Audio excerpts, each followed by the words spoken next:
Welcome back. वफाकी हुकूमत ने सिंध, पंजाब और खैबर पख्तूनख्वा के आईजीज मुकर्रर कर दिए।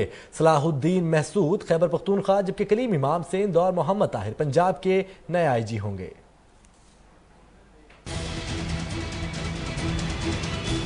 वफाकी हुकूमत ने सिंध, पंजाब और खैबर पख्तूनख्वा के आईजीज की तकर्रियां कर दी।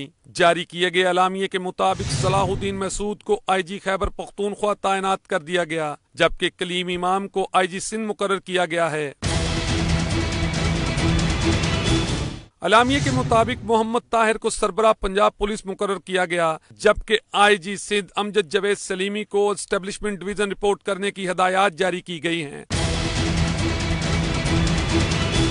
सलाहुद्दीन महसूद इससे कबल भी आईजी खैबर पख्तूनख्वा पुलिस की जिम्मेदारी अंजाम दे चुके हैं। कलीम इमाम आईजी पंजाब रह चुके हैं, जबकि मोहम्मद ताहिर इस वक्त खैबर पख्तूनख्वा पुलिस के सरबराह के तौर पर खिदमात अंजाम दे रहे थे। मलिक मुश्ताक, 7 न्यूज़, लाहौर।